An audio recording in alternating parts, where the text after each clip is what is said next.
રાવણ એ તો મહાઅભિમાની, કોઈની વાત માને તો રાવણ ક્યાંનો, એવો અત્યાચાર એને કર્યો. એક શંકર ભગવાને એને વરદાન આપ્યા હતા તો એક વાર કૈલાસ પરથી નીકળતો હતો, કૈલાસની બાજુથી પુષ્પક વિમાનમાં બેસીને, તો એનું વિમાન અટકી ગયું. તો એણે જોયું કે આ વિમાન કેમ અટકાઈ ગયું, તો ખબર પડી કે કૈલાસ છે, કૈલાસને ઓળંગીને ન જવાય. કોઈ પણ વિમાન નથી એવું સંસારમાં એ કૈલાસને ઓળંગીને જતું રહે. તો શું કરીએ? રાવણે કે હું તો અહીંથી જ જઈશ. ઘણા ના પાડી, ના માન્યો. નંદીશ્વરે પણ ના પાડી કે ના જશો, કે નહીં હું તો આ જ રોડ ઉપરથી જઈશ, તમારે હટાવવું હોય તો તમારે કૈલાસને હટાવી લો. આ તો શંકર ભગવાનનું નિવાસ સ્થાન, આમાં પાર્વતીજી ગણેશજી બધા રહ્યા છે, નહીં હું તો અહીંથી જઈશ. એમ કે આના રસ્તા પરથી હટાવો આ પથ્થરને, તમે જ ઉપાડીને મૂકી દો. હા હું મૂકી દઉં. ઉતરે વિમાનથી કૈલાસને ઉપાડી લીધો. પાર્વતીજી ઉપર શંકરજી જોડે બેઠા હતા તો ચોંટી ગયા શંકરજીને કે અરે પ્રભુ આ શું થઈ ગયું? આ પૃથ્વીલોકમાં ભૂકંપ આવે છે, આ કૈલાસમાં તો ક્યારે ભૂકંપ આવતો નથી, આ ક્યાં ભૂકંપ આવવા લાગ્યો? અહીંયા કૈલાસમાં તો ક્યારે ભૂકંપ નથી આવતો, હા ક્યાંથી ભૂકંપ આવી ગયો? શંકરજી કીધું કે વાત એવી છે કે અમારો એક ચેલા છે, ચેલાજી અમારા એવા ભગત છે એક અમારા, એમની બુદ્ધિ થોડી ફરી ગઈ છે, ગુરુને કંઈ ગણતા નથી. ઘણા હોય ને ગુરુને જ ચેલેન્જ કરી દે, એવા પણ ઘણા લોકો હોય. તો શંકરજીએ કીધું કે ચિંતા ના કરો, પોતાના જમણા પગનો એક અંગૂઠો નીચે ભૂમિ પર લગાવ્યો તો રાવણ દબાઈ ગયો કૈલાસ નીચે.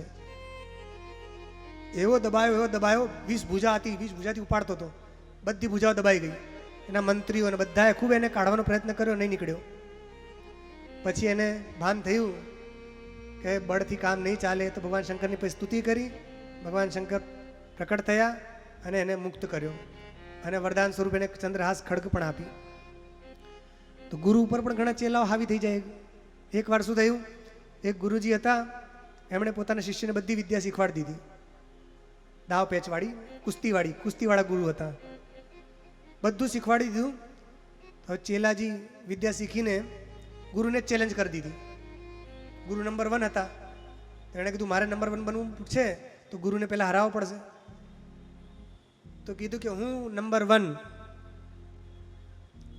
તો મારી સાથે યુદ્ધ કરો. હવે ગુરુએ તો બધી વિદ્યા શીખવાડી દીધી હતી, હવે શું કરે? કીધું ઠીક છે, કોઈ વાંધો નહીં, કે આપણે યુદ્ધ કરીશું 1 મહિના પછી. કયું યુદ્ધ કરીશું? તો કે તલવારબાજી, તલવાર યુદ્ધ કરીશું. ઠીક છે, કઈ જગ્યા કરીશું? તો સ્થાન બતાવી દીધું. કાશીની વાત છે, કાશીની એક ગલી હતી, આ ગલીની અંદર આપણે યુદ્ધ કરીશું. ઠીક છે. હવે ગુરુજી બહુ મોટી મ્યાન બનાવવા લાગ્યા, જેમાં તલવાર મૂકે ને મ્યાન. ચેલાજી ધ્યાન રાખ્યું ક્યાં ગુરુ શું કરી રહ્યા છે,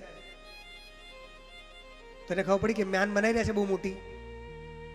હા મ્યાન બનાવી રહ્યા છે એનો મતલબ બહુ મોટી તલવાર બનાવશે લડવા માટે. તો ચેલાજીએ ગુરુજી જેટલી મ્યાન બનાવતા હતા એનાથી મોટી એણે તલવાર બનાવી લીધી. પછી 1 મહિનો થયો એટલે બંને આવ્યા. આવીને પછી જો યુદ્ધ માટે તૈયાર છો? કે આ તૈયાર છે, આવી જાઓ.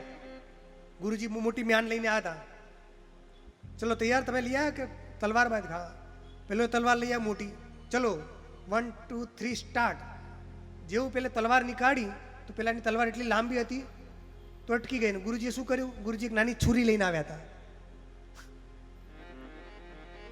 છુરી કહેવાય ને, ચાકુ, ચપ્પુ, નાનું ચપ્પુ લઈને આવ્યા હતા. અને જેવું પેલા તલવાર નીકાળી, પેલી તલવાર એટલી મોટી હતી કે આમથી આમ ફરે નહીં, અટકી જાય બધી જગ્યાએ. ગુરુજીએ તરત જઈને એની ગરદન પકડી અને છુરી એની એ ચાકુ એના ગરદન પર મૂકી દીધું. હવે પેલો તલવાર હલાવી ના શકે, એટલી મોટી તલવાર. તો ગુરુજીએ પૂછ્યું બતાવો કોણ જીત્યું? તો ભાઈ ચેલાજી હાથ જોડ્યા કે ગુરુ મહારાજ આપ તો ગુરુજી જ છો. તો ગુરુ જ રે અને ચેલો જ રે. શિષ્યએ ગુરુથી ઉપર વધવાનો પ્રયત્ન ના કરવો જોઈએ, અને જો વધવાનો પ્રયત્ન કરે તો આવી દશા થાય. તો રાવણ શંકરજીએ આપી તાકાત આપી, એમની ઉપર ચડી બેઠો. હે કોણ છે શંકર? એવું કહેવા લાગ્યું. હું નહીં નથી માનતો કોઈ શંકર વંકરને, હું મારા જેવું કોણ બળવાન. શંકરજી લે ભૈયા, એક પગનો અંગૂઠાની તાકાતને બરાબર નથી તું. તો એવો. અને રાવણનું નામ રાવણ કેમ પડ્યું? એ પહેલા એનું નામ દશગ્રીવ હતું. રાવણનું નામ 10 મુંડી વાળો હતો એટલે દશગ્રીવ, 10 ગ્રીવા એટલે દશગ્રીવ, 10 માથા હતા રાવણને. તો નોર્મલી જ્યારે સૂવે ત્યારે એક માથામાં સૂવે, પણ જ્યારે યુદ્ધ કરવા જાય એટલે ધડાધડ એના 10 માથા પ્રકટ થઈ જાય અને 20 હાથ પ્રકટ થઈ જાય. બખ્તરબંધ લડવાઈ જાય કે બખ્તરબંધ બધું પહેરીને જાય. સૂવે ત્યારે પછી લગ્ન કરવા જઈએ તો કેટલા બધા આભૂષણો પહેરીને, પેલા કોઈને એમાં જઈએ કેટલું બધું પહેરીને જઈએ, પણ સૂતા હોય ત્યારે બધું ઉતારીને સૂઈએ કે નહીં. તો રાવણ એના 10 મોઢા જ હતા. ઘણા બધા લોકો જ કહે છે નહીં 10 મોઢા નહોતા, એવું નથી. ઠીક છે, અને આધ્યાત્મિક દૃષ્ટિથી પછી એને બીજા બધામાં આપણે જોડીએ છીએ, પણ 10 મોઢાવાળો જ હતો, 20 એને હાથ હતા. હવે દબાયો પહાડની નીચે, તો ઘણા લાંબા સમય સુધી દબાઈ રહ્યો અને ખૂબ રોયો, એટલો રોયો કે એનું રુદન સાંભળીને 3 લોકોમાં હાહાકાર મચી ગયો કે આ ભયંકર અવાજ કોની છે. આખા 3 લોકોમાં બધા રોવા લાગ્યા. તો ભગવાન શંકરે એનું નામ પછી આ રાવણ રાખ્યું, કે જે રાવણ પણ પોતે બહુ રોયો અને બધાને રોડાવ્યા. તો ભગવાન શંકરે કીધું તું ખૂબ પોતે રોયો છે અને બધાને રડાવ્યા છે, એટલા માટે તારું નામ રાવણ થશે. ત્યારથી રાવણ એમ દશગ્રીવનું નામ રાવણ થઈ ગયું. યદ્વા રાવાચ રાવણ, આ વ્યુત્પત્તિ ઉપનિષદમાં પણ છે. રાવાચ રાવણ એટલે જે ખૂબ રોયો, ખૂબ રડાવે. એટલે અત્યારે પણ આ રાવણના લક્ષણો આપણે જોઈ લેવા, કે જો ખૂબ રોતો હોય હંમેશા વગર કામનો અને બધાને રોડાવે, સમજી લેવાનું કે આ રાવણનો જ અંશ આવ્યો છે આમાં.